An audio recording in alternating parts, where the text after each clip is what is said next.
Jason Denayer est un défenseur central belge formé à l'Académie Jean-Marc Guillou avant d'intégrer le centre de formation de Manchester City en 2013. N'ayant jamais eu sa chance avec l'équipe première des Citizens, il va enchaîner plusieurs prêts, notamment au Celtic Glasgow, à Galatasaray et à Sunderland. Et c'est en été 2018 que le jeune Belge, en quête de stabilité dans sa carrière, décidera de rejoindre définitivement l'Olympique Lyonnais. Et c'est notamment à Lyon qu'il deviendra un élément clé de l'Olympique Lyonnais, notamment sous l'équipe de Rudy Garcia, en participant activement au parcours européen de l'OL 2019-2020, lors du Final 8 de la Ligue des Champions à Lisbonne, où le club fera l'immense exploit d'atteindre les demi-finales après avoir éliminé la Juve et Manchester City. Mais depuis, le niveau de Jason Denayer a décliné, entre performances moyennes, blessures et désintérêt apparent de l'Olympique Lyonnais qu'il quittera libre en 2022. Comment sa carrière s'est déroulée après l'OL? Pourrait-il revenir en Europe? Voyons ça ensemble dans cette vidéo.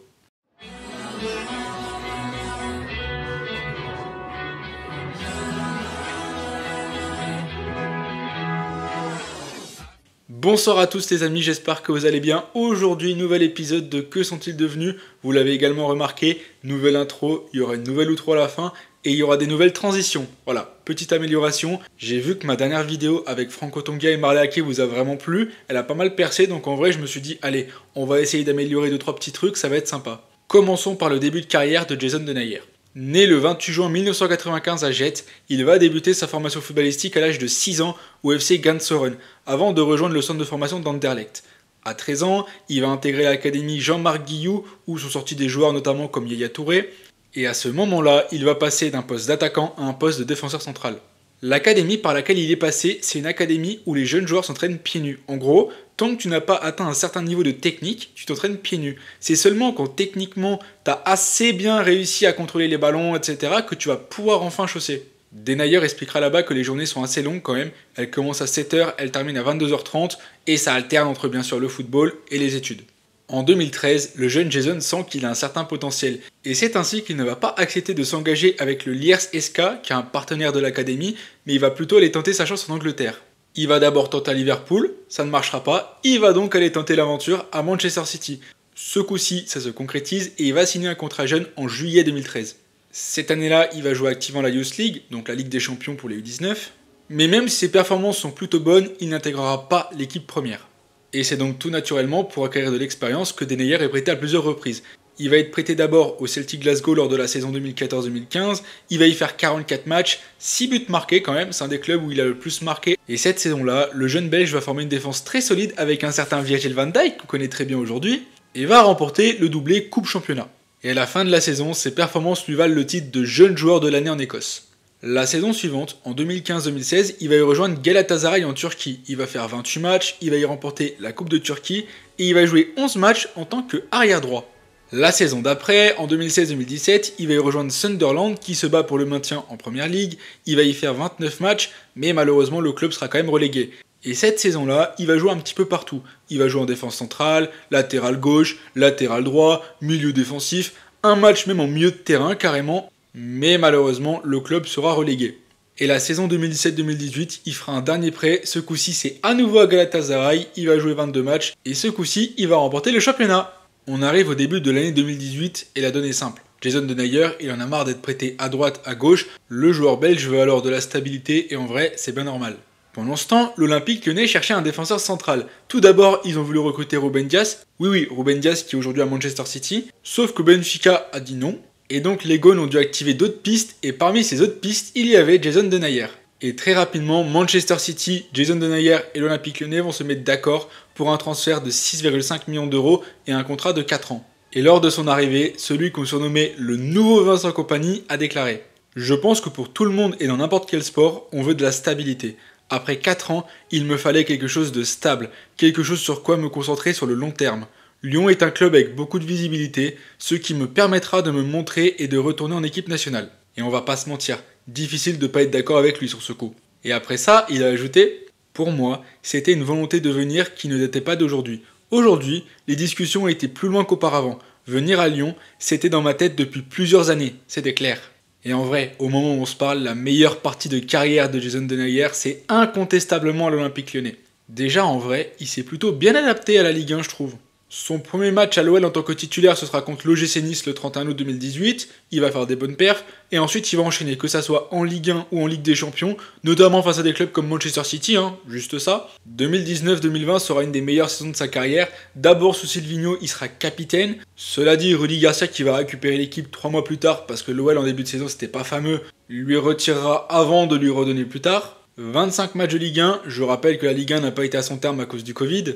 Mais surtout, cette saison-là, l'Olympique Lyonnais ira en demi-finale de la Ligue des Champions, avec l'élimination de la Juve en aller-retour, et celle de Manchester City en match direct, parce qu'avec la Ligue des Champions, c'était des matchs à un tour, c'était pas des allers-retours. Mais quand même, cette épopée lyonnaise, c'est un des plus grands exploits de l'histoire de l'Olympique Lyonnais, peut-être même de l'histoire des clubs français en Coupe d'Europe, et en vrai, on est surtout au prime de Jason Denayer. On arrive à la saison 2020-2021, en vrai, même si Denayer c'est toujours un élément important, son niveau baisse un peu. L'Olympique Lyonnais prend la mauvaise habitude de flancher dans les matchs importants, notamment lors de la dernière journée à domicile contre Nice, ils perdent chez eux, et cette défaite-là les empêche d'aller en Ligue des Champions, tout simplement. En parallèle de ça, Jason Denayer va faire son retour avec la sélection nationale belge, il n'y avait pas mis les pieds depuis un petit peu de temps après l'Euro 2016, et on va arriver sur la dernière saison de Denayer à Lyon, et malheureusement, sa dernière saison ne va pas très bien se passer puisqu'il va jouer le début de la saison, il va se blesser plusieurs fois, il jouera de moins en moins, et pendant ce temps, le petit Castello Luqueba sort du centre de formation de l'Olympique Lyonnais et lui prend sa place. C'est pour ça que Denayer, en 2023 avec l'OL, ne fera que 3 matchs, dont un avec la réserve d'ailleurs. On arrive à la fin de saison et malheureusement, Jason Denayer et l'Olympique Lyonnais ne trouvent pas d'accord pour prolonger le contrat, et Jason Denayer, le 30 juin 2022, va partir libre de l'OL. Et alors qu'on pensait tous qu'il avait trouvé un point de chute depuis janvier ou que cet été il allait trouver un point de chute, on a appris notamment que des clubs comme le Torino ou le Stade Rennais s'y intéressaient. Denayer verra les portes du mercato estival se terminer sans club. Début septembre, il sera interrogé par la presse belge par rapport au fait qu'il n'ait pas trouvé de club et il va y répondre. Lorsque je jouais encore à Manchester City, le club m'a prêté à Sunderland.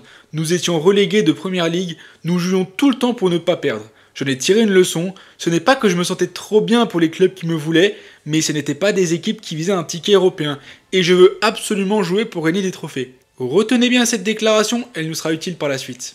Et le mois de septembre passe, et contre toute attente de toute attente, Jason Denayer va prendre la direction des Émirats Arabes Unis, à Dubaï. On n'est même pas en 2024 où il y a l'Arabie Saoudite qui essaye de faire un projet, etc., de développer le foot, etc. Non, le mec se casse à Dubaï. Là-bas, il va y signer un contrat d'une saison, et celui qui, je cite, ne voit pas où est le problème d'avoir signé à Dubaï, va déclarer à son arrivée. Shabab Al-Ali est très ambitieux, joue la Ligue des Champions asiatiques et vend en moi un joueur clé. C'est un bon projet, je pourrais gagner beaucoup plus en Europe. Il y avait aussi une offre plus intéressante financièrement en provenance d'Arabie Saoudite, mais je l'ai refusé. Je ne fais pas cela pour l'argent, mais parce que c'est un club qui joue le haut du classement et parce que la qualité de vie à Dubaï est très élevée. Je pense sincèrement qu'il faut garder que la dernière phrase, le reste...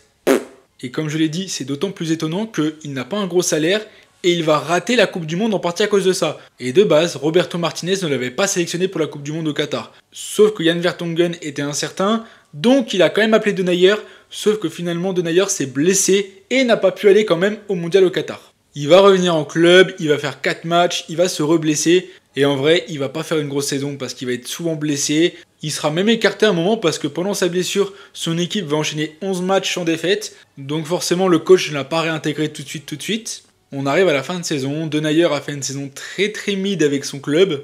C'est pour ça qu'il ne va pas y prolonger. Sauf qu'au lieu de revenir en Europe, je sais pas, essayer de prendre un projet sympa, non. Jason Denayer va partir en Arabie Saoudite, à Al Fateh. À 28 ans, c'est donc le 7ème club de Jason Denayer et en vrai, force est de constater que sa carrière ne fait que chuter pour l'instant. Parce que là où il y avait un semblant de projet sportif à Dubaï, puisque son club visait le championnat, Al Fateh, comparé à des Al Nasser, Al Hilal, Al Ali, etc., n'a recruté personne. Je rappelle que plutôt il déclarait vouloir jouer pour un gros club, un club qui joue l'Europe, tout ça, ou au moins un club qui joue pour un championnat, un ticket continental. Al Fateh va jouer le maintien toute la saison.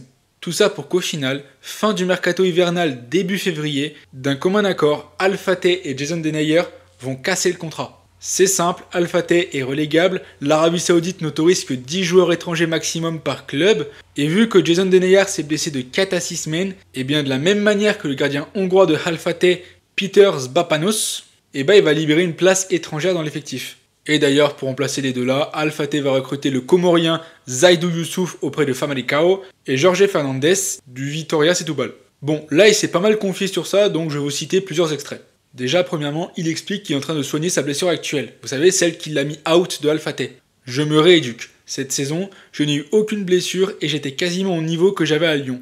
Mais dans les derniers jours du mercato, j'ai eu une petite déchirure, ce qui m'a mis hors jeu pendant 4 à 6 semaines. Le club est en difficulté cette saison et avait besoin du maximum de joueurs, notamment étrangers. Pour aider le club, nous sommes donc tombés d'accord pour résilier mon contrat, j'ai dû déménager, et tant qu'à faire, autant être à Dubaï. Jusqu'en mars, je suis un programme complet. Bon, sur le fait qu'il avait le niveau de l'OL, permettez-moi un peu d'en douter. Il déclare les mêmes conneries que CR7, comme quoi que ouais, l'Arabie Saoudite, la Saudi Pro League c'est meilleur que la Ligue 1, tout ça, alors que ce mec a joué plus de 100 matchs en Ligue 1. Comment tu peux comparer la Ligue 1 et la Saudi Pro League? Enfin bref, je vais pas revenir sur ce débat-là, j'en ai parlé sur YouTube il y a quelques semaines. Et Jason Denayer, il a l'ambition de revenir en sélection nationale. Je vous rappelle, il n'a pas de club. J'étais content, oui, puis je me suis blessé. Je sais que sa touche va fonctionner en équipe nationale, il a une bonne relation avec Eden Hazard qu'il va impliquer, et Eden s'entend bien avec tous les joueurs, cela va être positif. Il va un petit peu aussi parler de la relation qu'il avait avec Rudy Garcia. Elle était bonne, oui, j'ai vécu une très belle période sous ses ordres. La première saison, nous avons atteint les demi-finales de la Ligue des Champions. Plus tard, quand il était à Al Nasser en Arabie Saoudite, il a voulu me faire venir, mais finalement, ça ne s'est pas fait. Et attendez, pépite, l'équipe nationale reste un objectif. Oui, encore plus avec Rudy Garcia. Mais je dois d'abord être à 100% et trouver un club. Il ne m'a pas encore téléphoné. Rendez-vous dans 6 mois pour voir si Rudy Garcia a téléphoné à Jason Denayer. Mais vous les amis, à combien de pourcents de chance estimez-vous possible un retour de Jason Denayer en sélection belge ?